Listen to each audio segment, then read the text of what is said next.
And now we're going to see, because Chad had to do an update, and I kind of look like Frank Zappa. I could put one on either side.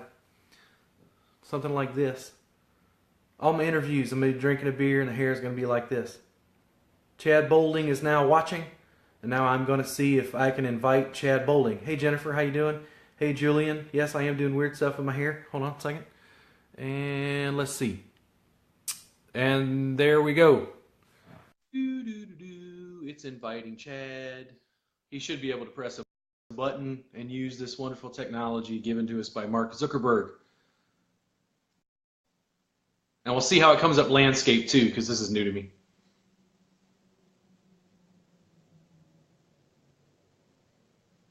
Hey, Julie. Located.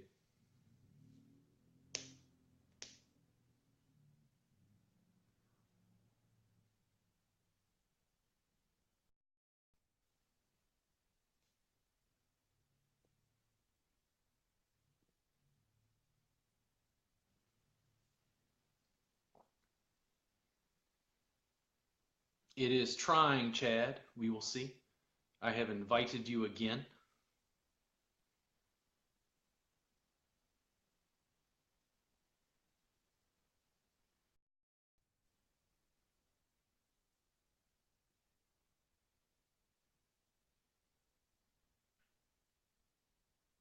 The joy.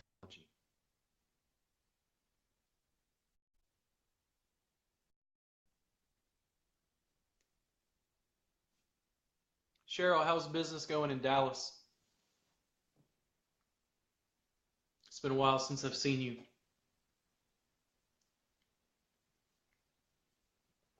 I have another class coming up in Dallas in January.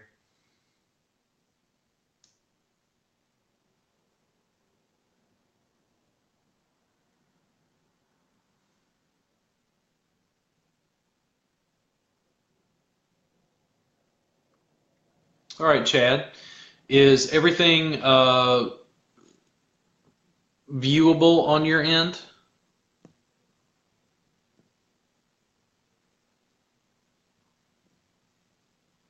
It's inviting you once again.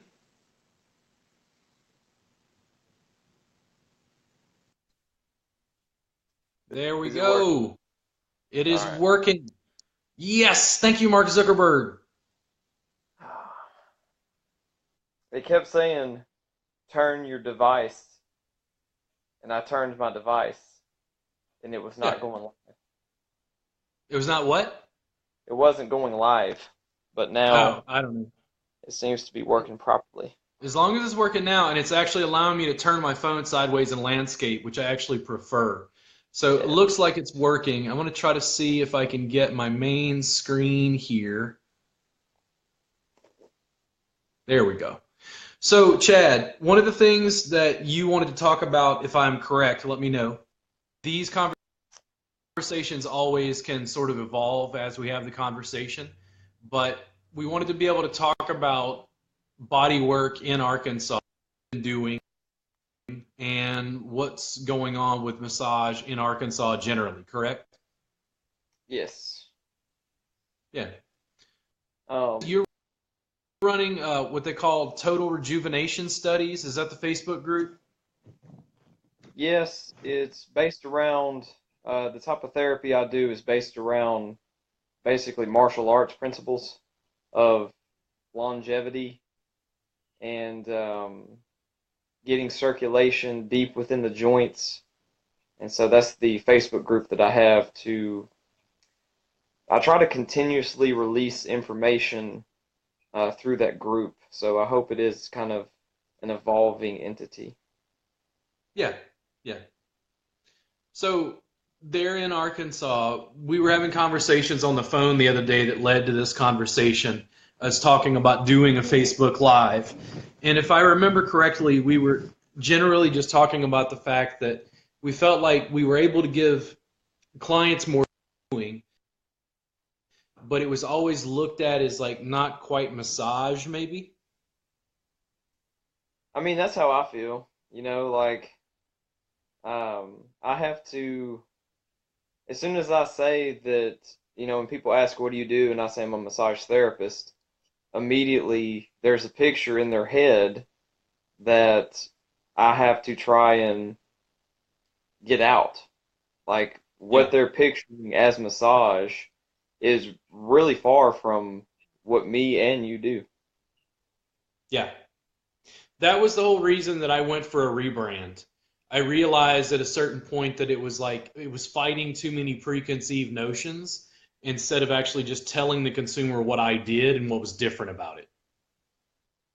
Yeah, and that's the reason that I went with total rejuvenation therapy as opposed to, you know, some name that implied massage because Yeah.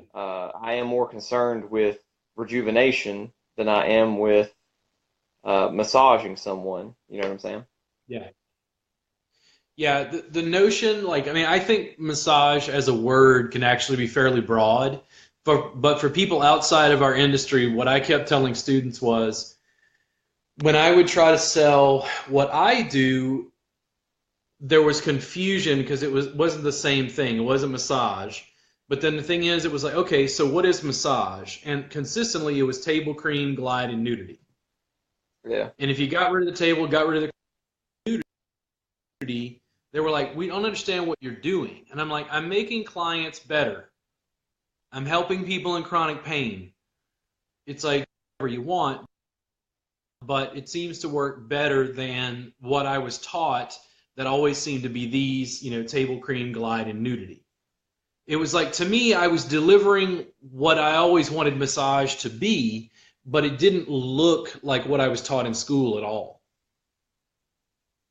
Yeah, and I mean, like I told you the last time we talked, I worked on a guy that hadn't walked in 2 weeks, had been confined to a wheelchair, and within 90 minutes, he got up and was walking around for the first time in a little over 2 weeks. Yeah. And that's not irregular in the type of work that I do. There's been several times where people come in and not really able to take steps because of some injury, and after working on them, they can get up and they can walk around. I never had a result like that when I was rubbing cream on people. Now maybe I wasn't, good enough at Swedish to accomplish that. You know what I'm saying?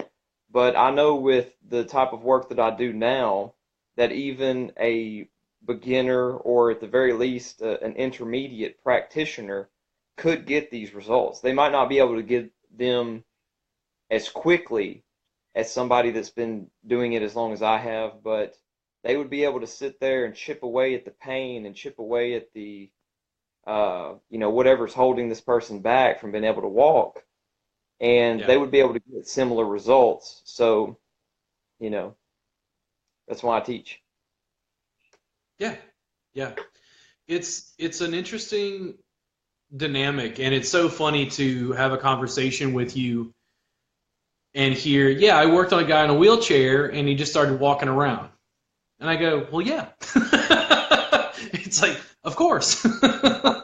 But to other people, they're like, wait, hold on, hold on, hold on. Yeah. It's still just manipulation of soft tissue, but the parameters of it are so different. And you took a class with me, but then as happens with many students, students will take like a piece of something and they'll put their own twist on it and go like a different way. So there's some stuff that you've picked up that you would show me, and I go, man, that's kind of genius. Like little things that make me, not want to, how do I put this? In other words, a lot of teachers interact like, I'm the teacher, you do what I tell you to do. But I always kind of put it like this and go, yeah, well, this is what I'm doing. And you go, hey, but I'm doing this. And I'm like, hey, that's kind of cool. It's like there's Yeah, no you're resistance to development, to yeah. allowing the art to change. Like you have more of a martial arts background, which I do not, which makes total sense that you would incorporate that into what you're doing. Yeah, your class was very much you gave people what they wanted, and at the same time there was a freedom to kind of go off the main path for a second or two if you felt comfortable maybe moving the client in a different way. But I really liked how your class you had a clear-cut path that everybody was getting their money's worth as far as the material you were teaching, and at the same time, you encouraged everyone to, um, you know, if something felt comfortable to maybe move the client in a certain way, or if there was a lot of freestyling, you know what I'm saying? There was a lot of experimenting with the material you were giving us, and then if you felt like you were getting too far out of your scope, boom, you could get right back on what you were teaching us, which was very simple and very easy to do. I get feedback all over the place. Hey, Tiffany, it's good to see you around. Hey, Tiffany. The classes, continue to develop, and I try to give massage therapists stuff they can use on a table.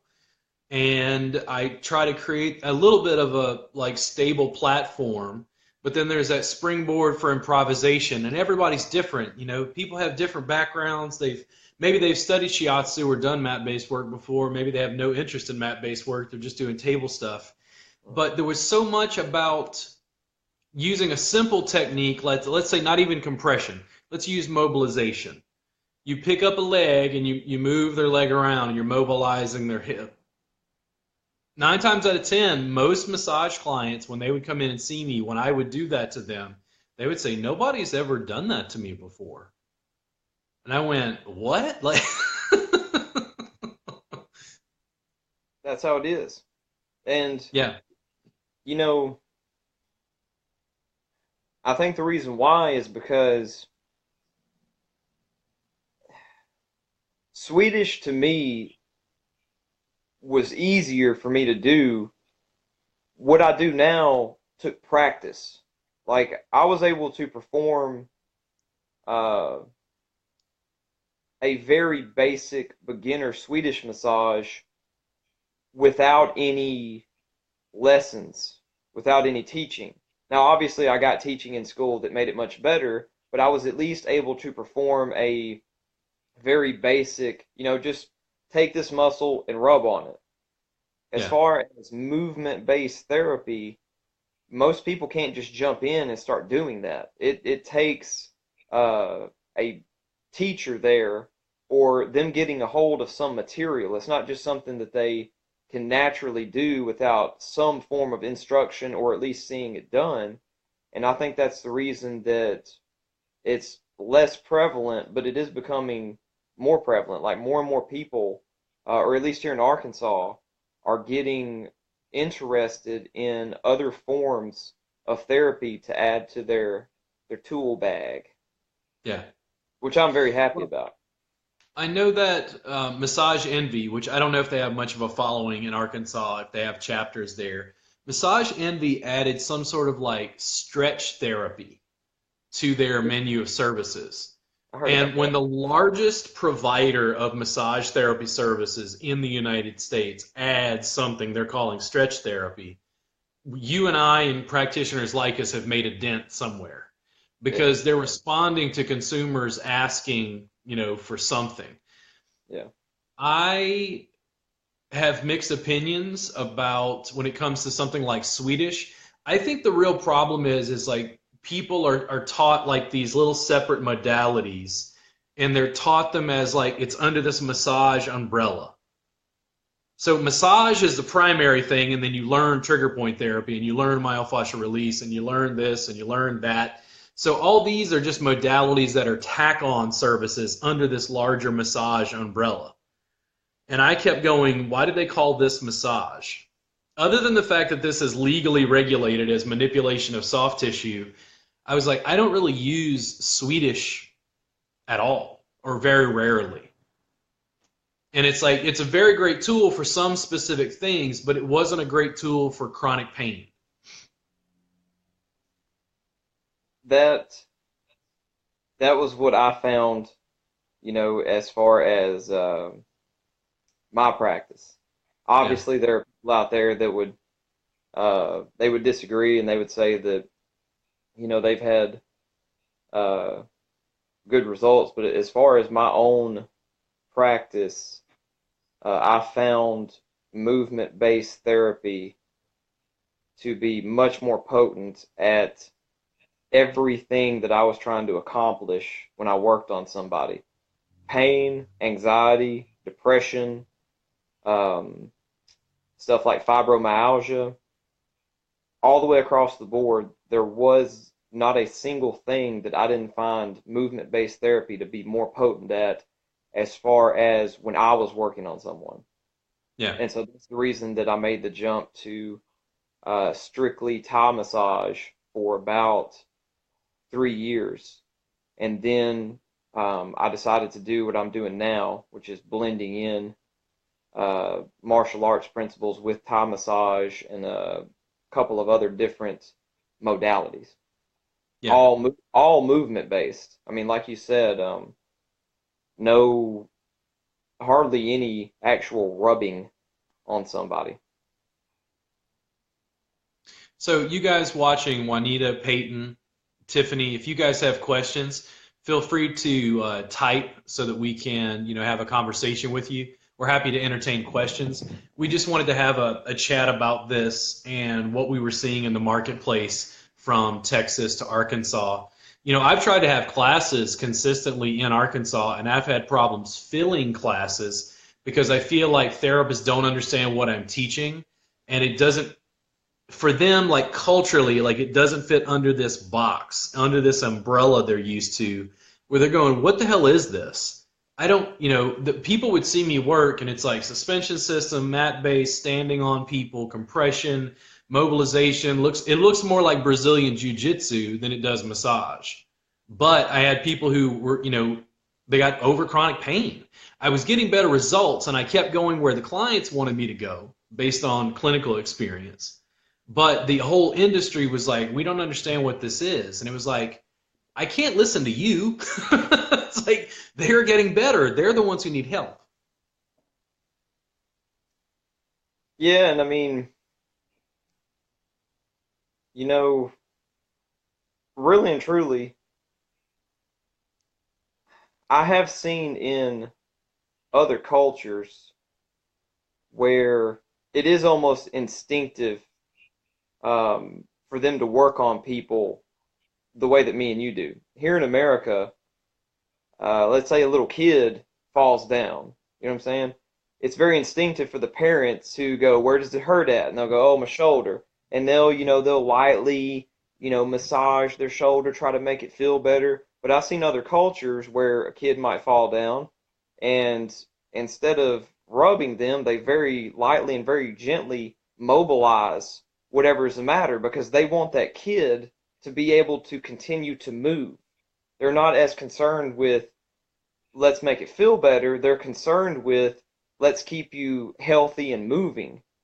Yeah. And that's kind of, once you begin to work on somebody like that, that changes your instincts. I mean, even now, people like you and me, that's all we do is really that kind of movement-based therapy. If somebody is hurt and we begin to work on them and not really use something that we've known, we just kind of start to make it up as we go, even then, it's very movement-based. You know what I'm saying? It completely changes the way that you interact with another human as far as soft tissue manipulation goes. And, as me and you have both found in our practice, it seems to be very potent as far as pain relief goes. Yeah. And I've gotten the same from students over time. It's not just me. One of the things I do is in Asian cultures, or I may say this, for some Asian styles of bodywork, Thai massage included, the teacher, they have this sense sometimes it's like it's magic. It's a Thai secret. It's magic. And I would come in and go, nope, no, not my classes. That doesn't work this way. It's like I can teach you how to do this and make it as simple as possible so you can pick it up and get a quick, immediate results. They improve over time as you practice, but quick, not magic. There's no magic energy lines. It's not that. Creating space where a therapist could interact with a client just to mobilize their leg and hip, to be able to just move them around, to be able to say they have low back pain. This happens all the time. I'm going to grab their leg by the femur, move them around, and it's like they just can't believe, like, how did you work on my back without ever touching my back? I was using their leg as a handle to reach down into their pelvic bowl to mobilize their hips, mobilize their sacrum, mobilize the lumbar spine, and actually access things that are more the core issue. Yeah, and I mean that's the biggest problem I run into as far as people trying to deal with their own pain is you've already made a little bit of a boo-boo when you consider your legs and your back to be so separate that when somebody works Yeah. on your legs, you're wondering how it affected your back. I mean, you began to look at your body as being cut into pieces and not connected as it is. Your ankle affects your back. I mean, I can get somebody on my table and their low back can kind of make them be hunching as they walk. And I can just work on their ankle. I never do this because it's even more potent if you work on their ankle and their knee and their hips and their back and their shoulders and everything. But if I just worked on their ankle, they would feel a difference whenever they stood up. They would feel their entire body adjust to this work that has been done to their ankle because that's going to affect the knee. And so the knee is going to make micro adjustments to be floating above this very stretched, very open, very relaxed ankle. And it's going Yeah. to adjust to the changes. And then the hip is going to adjust to the changes of the knee. And it just goes all the way up to the head. And so when people are dealing with their own pain and trying to figure out ways to kind of self-heal, if they're looking at it as disconnected from their legs, I don't think they're going to get very far. It's it's interesting because I get in these conversations with you, and part of it is body work, and then part of it is philosophy. Like, it's like this Asian thing about different way of looking at bodies. And I can only really go with what my clinical experience has been, and the fact that I always went to what the better, and what the clients told me it lasted longer. And when I kept following that, it didn't look like massage anymore. Massage Yeah. therapists would get sessions and go, dude, I don't understand what you just did. What the hell is this? And I'm like, the future of body work in America.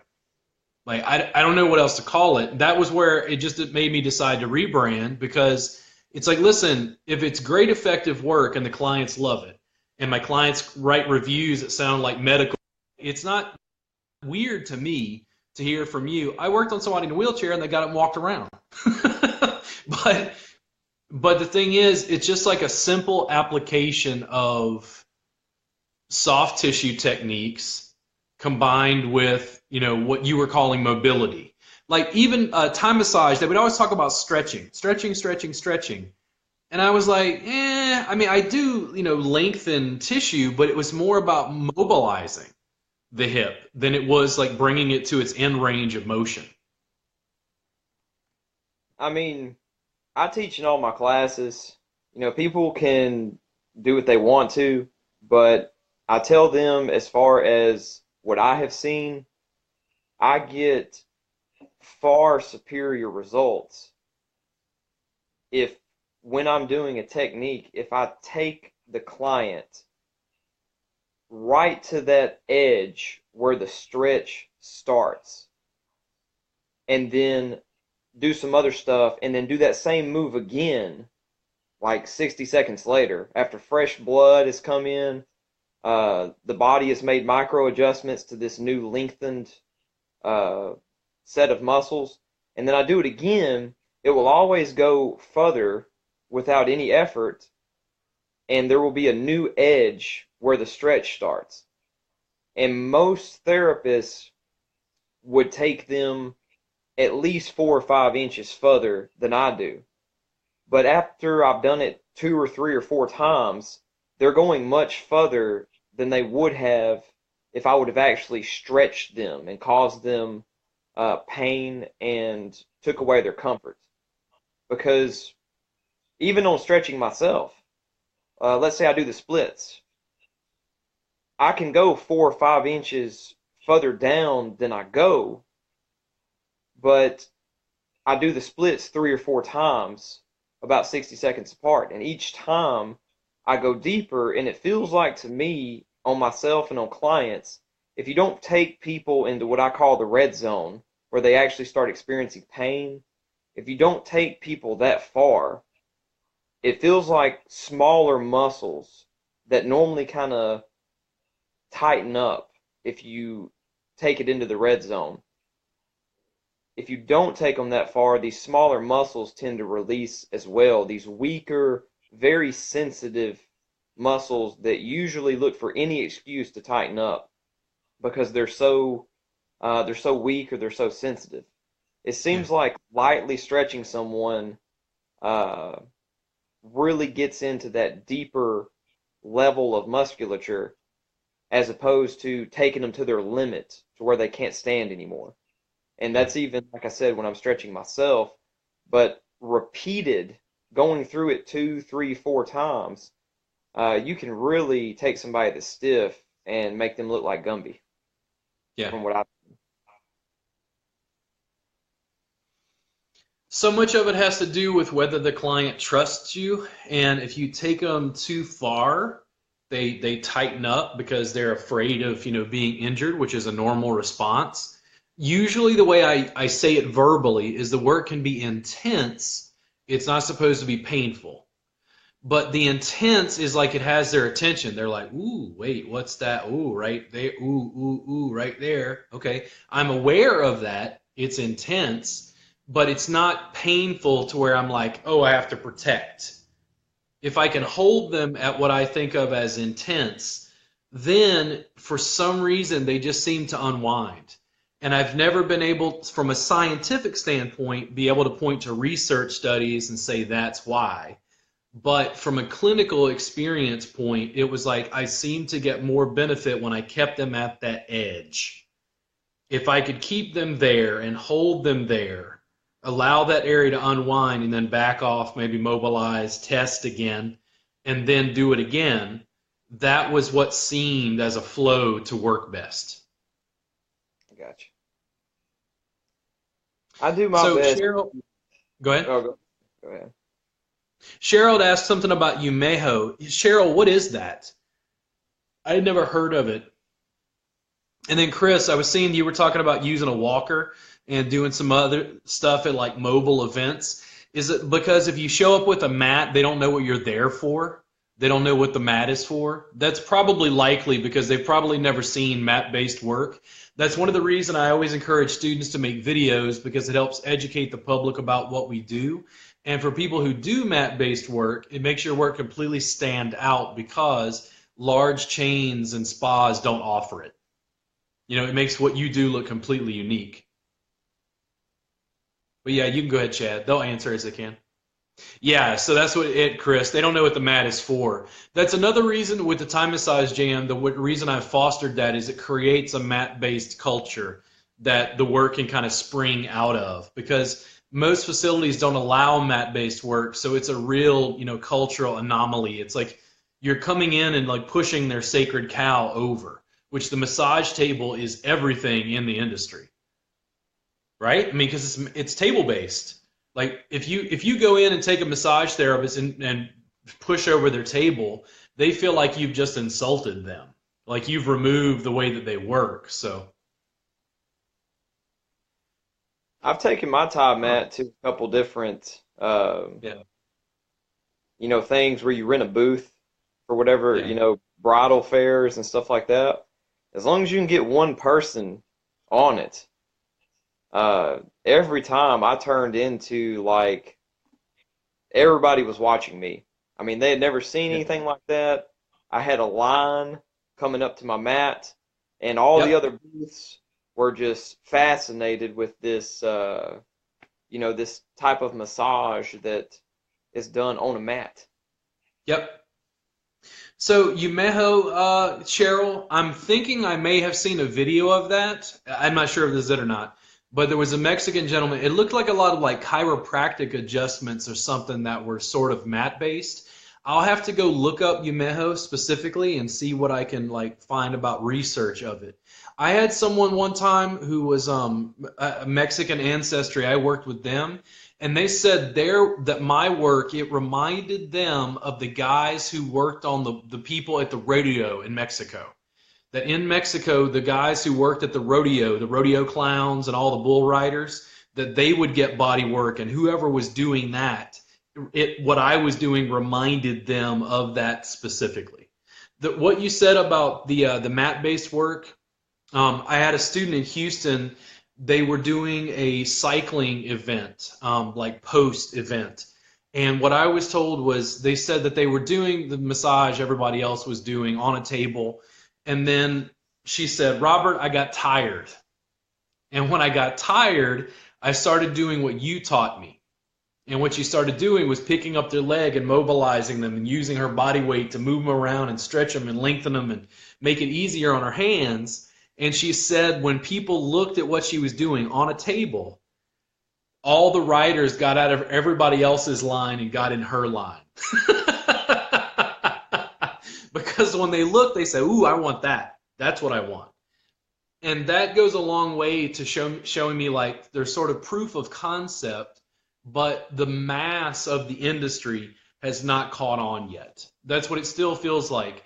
Even if Massage Envy adds stretch therapy, it's like there's a much bigger, broader world of body work that the public isn't exploring because they simply don't know it exists.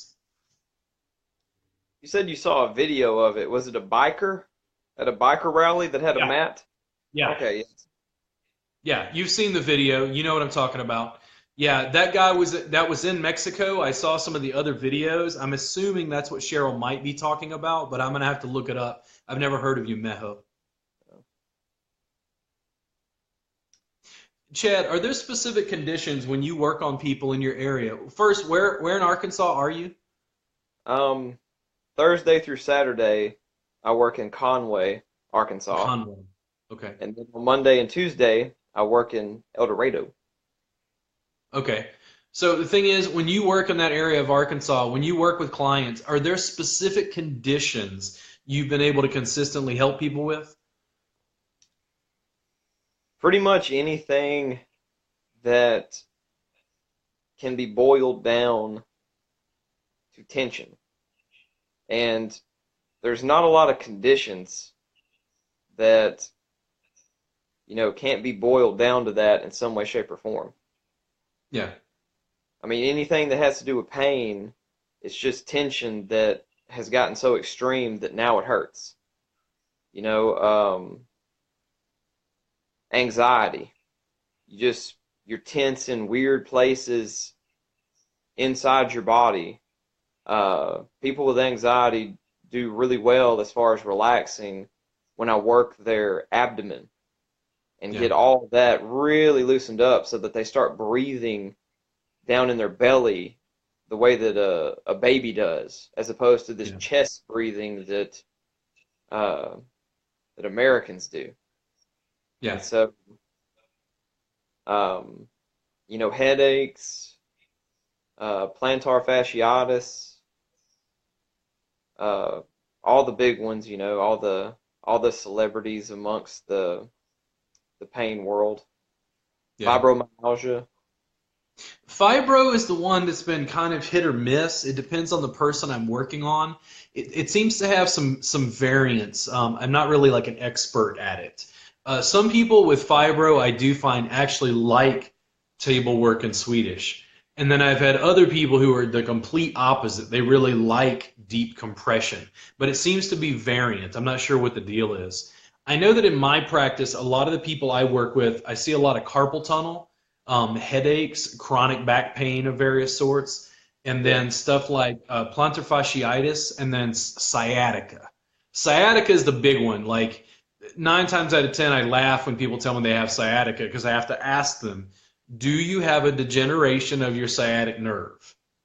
And they're like, no. And I'm like, oh, okay. Because 9 times out of 10, all they have is a lot of hip and gluteal tension. And when I go in and work on their hips and glutes, they're like, oh my God, I don't understand how you did that. And it's like they've never had anybody really deeply work on their deep lateral rotators and some of the muscles around their, gluteals, the way that I have, including mobility. Because it's not just like prone and supine, and we never mobilize. Yeah. Yeah, anytime someone comes in and they have pain that goes from their lower back down their leg, they just call it sciatic or sciatica. Um, a lot of the people I work on, they haven't necessarily been diagnosed by a medical professional. They have pain. It's going from their back down their leg. Therefore, the only condition that they're aware of that causes this is a sciatic problem. And luckily for them, all I'm focused on doing, I want to put the body in its optimum state. I don't really focus as much on specific conditions. I want the entire body to be in its optimum state, all the way from the toes to the fingertips to the crown of the head. And whatever effect that has on their problem, that's what they're going to get. Just like, people that don't have carpal tunnel, I still work their carpal tunnels because even if they don't have a problem there, I want their carpal tunnels in optimum efficiency.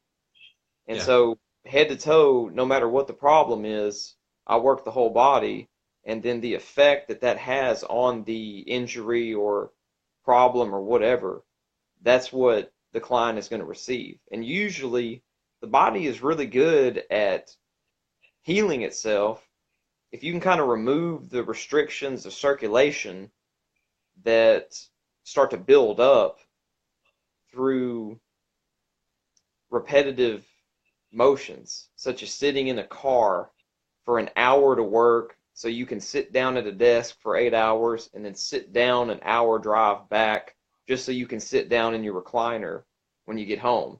You start removing these restrictions that come from this lifestyle, and the body is really good about doing something with lower back pain or, hunched shoulders or whatever the case may be. And so that's what I try to focus on is making the whole body be its best, and then let the client walk out, and then the body can do whatever it wants to after that. Chris was asking about slipped, bulging, or deteriorating spine issues. So I don't think that a slipped disc is like a clinical term, so I don't know how to address it. When you have a herniation or a bulge, here's part of the weird thing. Like, if you've got something that is pressing on a nerve trunk, so like out of your spinal cord, the nerve is coming out and it's going out around wherever in your body. That nerve trunk, if that is pressed on, that's going to hurt. If you get a bulge, you got the annulus, which is the disc. And the annulus has a nucleus. I think is how it's, so you got the nucleus pulposus, I think it's called. So the annulus, basically, if the nucleus goes ahead and starts to ooze out, that will press on that nerve and cause like horrible, just searing pain in people. There are times where the annulus will tear and that piece of cartilaginous material will press on a nerve. When that happens, many times they have to go in and do surgery because they have to clip this off so it's not pressing on the nerve. But the gooey center, what's interesting is if you have the shock, so to speak, that annulus, if you increase the space and back bend someone. Now, when I say back bend, what I mean is you're opening the space. Because a lot of people are hunched forward, right? They're stuck in one position. It's putting pressure, just like it's a shock, just like it's whatever else on your So the thing is, it's like if you can reverse that pressure, the annulus can reabsorb. And the thing is, what seems to happen is with soft tissue, there are a lot of conditions where, let's say somebody has an actual bulge or a deteriorated like disc. If you take tissue and the muscle that's around the spine so that it is healthy, and it encourages blood flow, and it does what it's supposed to do. It encourages healthy vertebra and healthy earth. So the thing is like, let's say somebody comes in with a bulging disc. That's what they tell me. The doctor says, I have a bulging disc, but it's not bad enough for surgery. All I'm going to do is come in and essentially through gentle mobilization, we're going to test their range of motion. We're going to figure, hey, when we move them around this way, that way, what feels better? And they go, oh, right there. Well, what I'm doing is I'm trying to restore mobility so that their body basically goes back into homeostasis. They go back into balance. And when that happens, that bulge, this is what seems to happen. Let's say they come in, 10's hospital, 0's no pain. They report they're at an 8. After our session, 2 or 3 points on a scale to a 5. If they drop by 2 or 3 points on a scale, I'll tell them, listen, let me see you again in another 2 to 3 weeks. We're going to do another session. When they come in and say, listen, I was at a 5, and then slowly in the next 2 to 3 weeks, my pain started to creep back up, they get another session and drop to a 5. What winds up happening is I'm going to teach them very basic self-care in the form of yoga, in the form of self-massage, and they're going to be able to not only bring their pain down to a 5 on their own. What typically happens is it's going to get lower and lower. 2 or a 3. Now, a 2 or a 3 from an 8 is a huge amount of relief. And what it means is they're going to have a life where occasionally they're going to take, a leave or some sort of NSAID.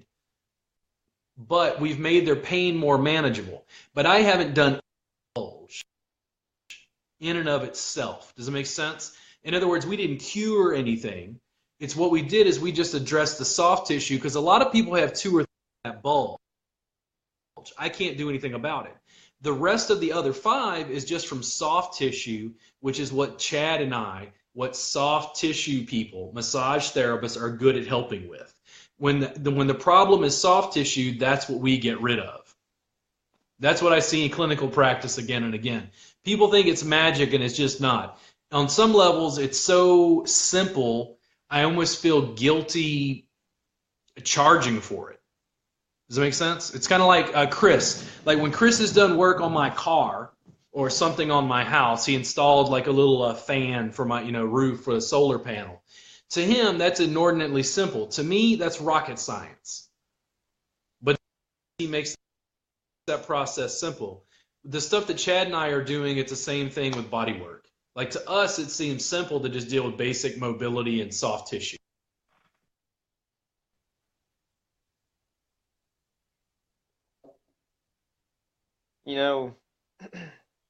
As far as that goes, I can't imagine how different we would be as a society if people train their kids to simply do a back bridge a couple times a day and carry that into adulthood. Because all day long, people are leaned forward and they're stretching their back forward, and they're getting it to where they naturally go into this hunched over position, and doing a back bridge, but doing it as reps instead of the static hold, which is good. I'm not saying it's not, but doing it as reps, going up and down, holding for about 2 seconds at the top and 2 seconds at the bottom, it completely trains the kinetic chain all the way up the spine, from the lowest all the way up to where your arms connect at. And it would drastically reverse a lot of the problems that I work on that people come in with. Yeah. Everything from hunched shoulders to, it opens up the chest, it opens up the hip flexors. There's not a lot that it's not good for. And it's one of the exercises that even hardcore exercise people, it's usually something that they get into when problems have become so severe that they've began to try to find something to go to fix it. And if they would have Yeah. started with that, I mean, you would look out and I mean, even when you see people walking down the street, I went out to my car the other day and I wanted to take a picture of the guy walking down the sidewalk. His head was a good 4 inches in front of his body. And that's the way a lot of people are walking around. And if people were taught to do a back bend and to do a back bridge a couple times a day, you would see people walking around holding themselves the way that they're supposed to, having their hormones affected by their posture and all the other positive effects that come from that. And so, I mean, that's one thing that if therapists, I tell all my students, if you are able to do one, definitely do one. And if you can't do one, start with more basic versions of it, such as Hmm. just simply lifting your hips up off the floor without using your arms and just training the lower half until you can do a full bridge, because it is one of the king of exercises as far as pain relief and postural correction and all that. Yeah. It's a combination of, like, when you talk about education, one, you got to be careful proposing actual solutions that would transform your culture. Yeah, It's I like, tell you, now we're um, going, because now we're like, "Well, dude, we're getting to them too late. We have to start them in school." And it's yeah, it's a combination of something like acro yoga and therapeutic flight. And you teach it to kids as part of gymnastics, as part of physical education, as part of teaching them about their bodies, and teaching them some elements of like mobility therapy. And what happens when it comes to like body work and something like acro yoga therapeutic flight, you're also teaching them, this is very important, you're also teaching them about touch and intimacy in Western culture. People get a chance to interact and figure out, oh, this touch feels good, this touch I don't like. They get a chance to work on that while they're in. I've literally thought about taking something like Time Massage Jam, and what would happen if I had people who took Time Massage Jam into prisons. Listen, you're an inmate, I'll teach you everything I know, but you have to give away a session a day. And that is what would one. happen? Because you're teaching them a skill, you're teaching them a trade, and it makes people relaxed, it makes people calm. You know what it does. And the thing is, it's like, but when you get to prison, it's like, well, okay, that's good, but it's too late. You need to start it while they're in school. It would transform the way that things are set up. Like physical education programs, a lot of schools are cutting them. Yeah, Yeah. and And you know, it's like, is there an opiate problem? Is there an opiate issue in Arkansas? I think there's one in Texas. yeah, I keep I, like I believe massage so. therapists are on the front line of like the opiate epidemic in America.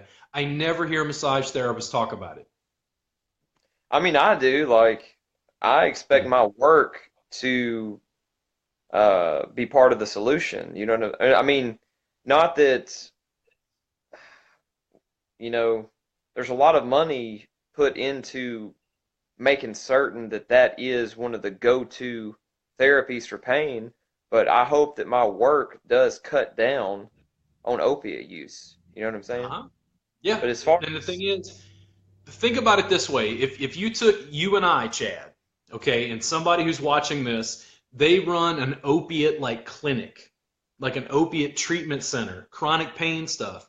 Think about taking body workers with our level of skill and going into that facility and not only working on people, but forming like a Time Massage Jam where you show them how to work on other people. Because a lot of people, when they talk about pain, they always think of it as like it's physical.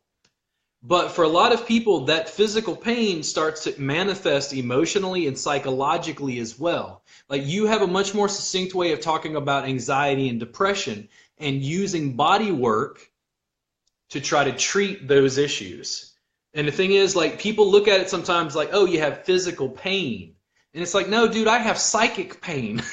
It's like they're not disconnected. well,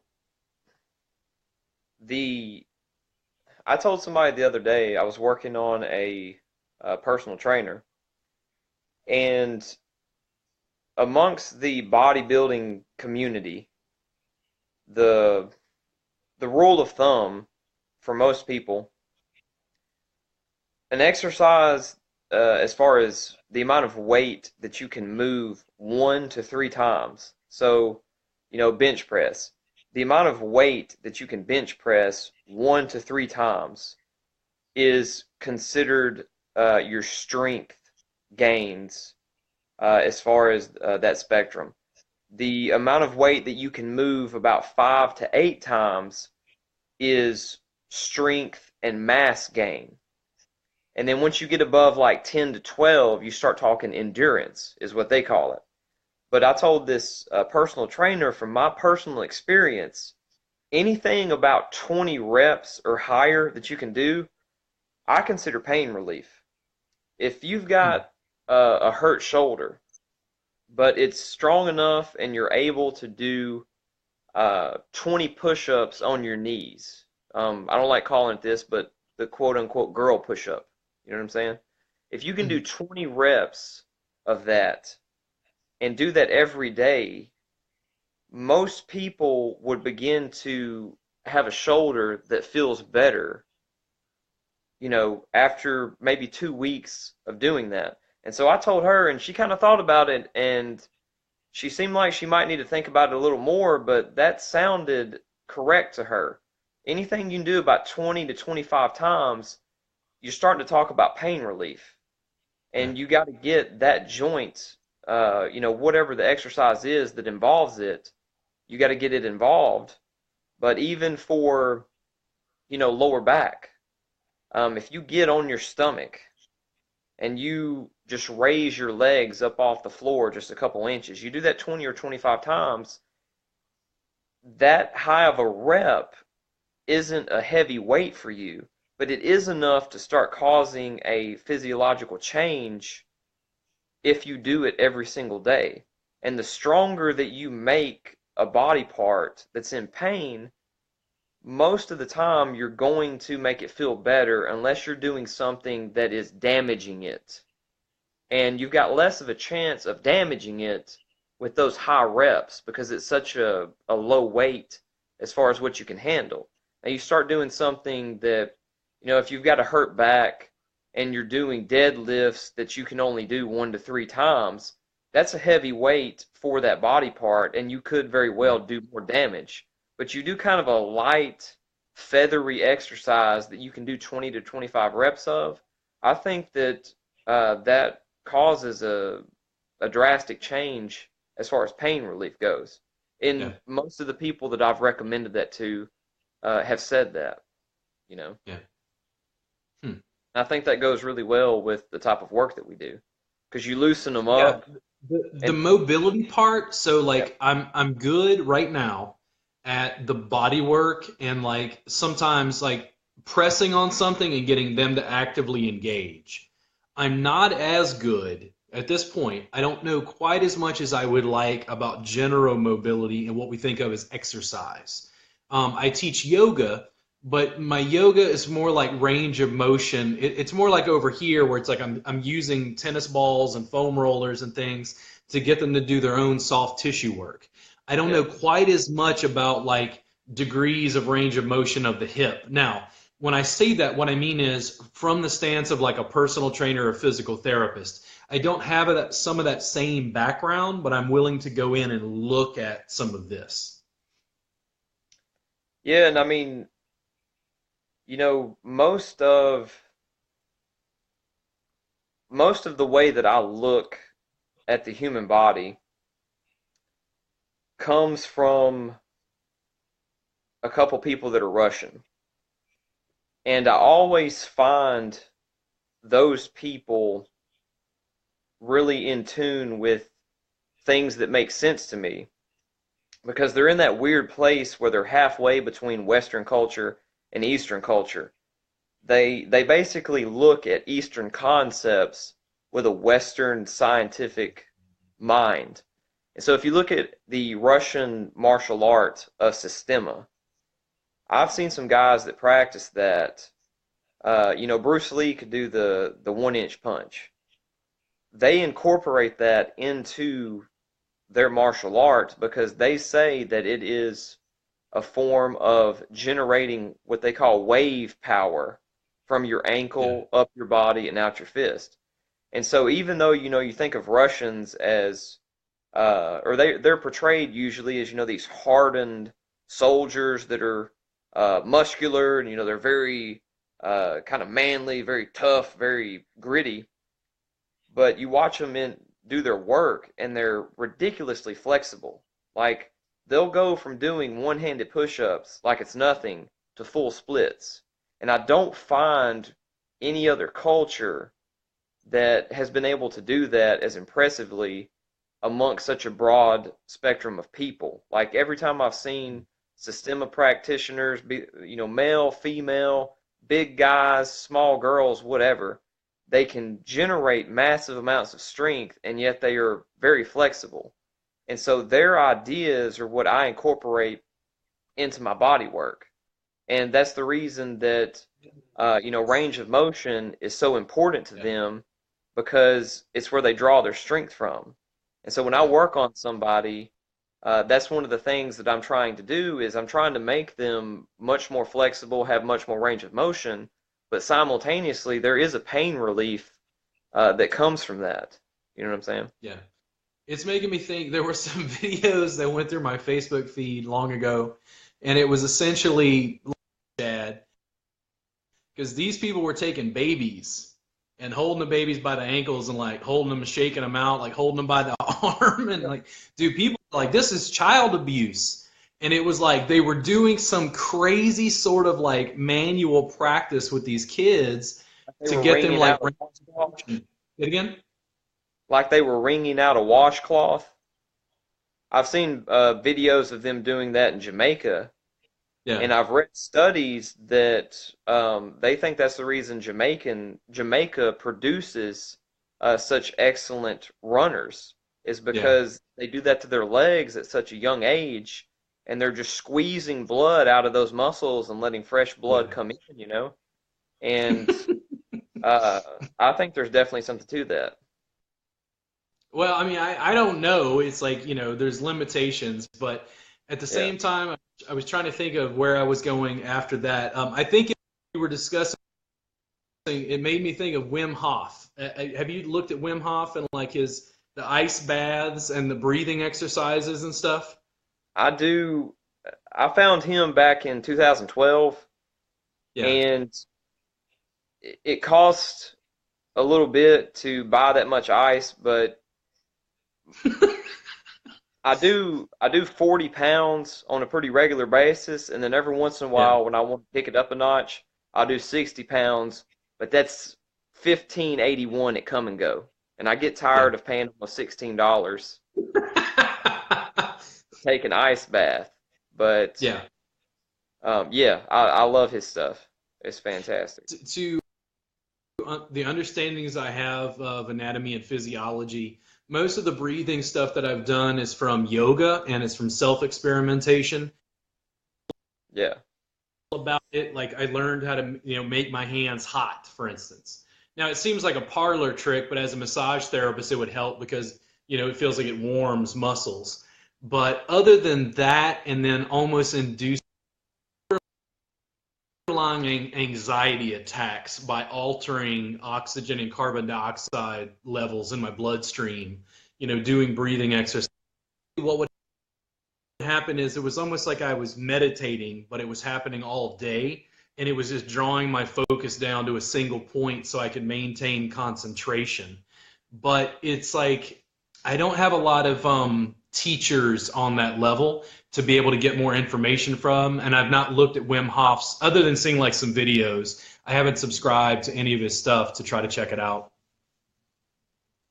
Well, you know, I know a guy that tried to buy it legally, but his debit card kept getting rejected by Wim Hof's Yeah. website. And so the young man downloaded it as a torrent. Don't tell Wim.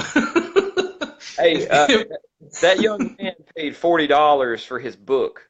So Yeah. Yeah. Wim got some money out of him and would have gotten more. but his website was funky, and the guy needed the information that was in the videos. Yeah. Yeah. But So I let me ask you hit this. about I'm coming up to Arkansas in March to teach class. I didn't have a chance to talk with you about it, but I'll be up in Fort Smith, I think, teaching intro and table tie. I don't know what your schedule looks like. If you get a chance, I'd love to have you in class, like to help me as a teaching assistant. It's always good to have like, strength in numbers. And then if people want to contact you, how can they book an appointment with you? Where are you available? um well, through Facebook is the best way, because when they send me the little Facebook message, you can make the plan so that both of you get a reminder, which I absolutely love. Like, Yeah. I prefer everybody book with me through Facebook that has it, because that way I don't have to worry about sending out texts to remind them of appointments and all that stuff, because you can do it right there in Messenger. Nice, And nice. Okay, I've so just people started, can contact you through Facebook, and then your and group also, is Total Rejuvenation Studies. Is that it? yeah, and I just started doing Instagram. It's Chad. Uh, what's the line when it goes on the bottom? Underscore? Uh, yeah, I think that's it. Yeah.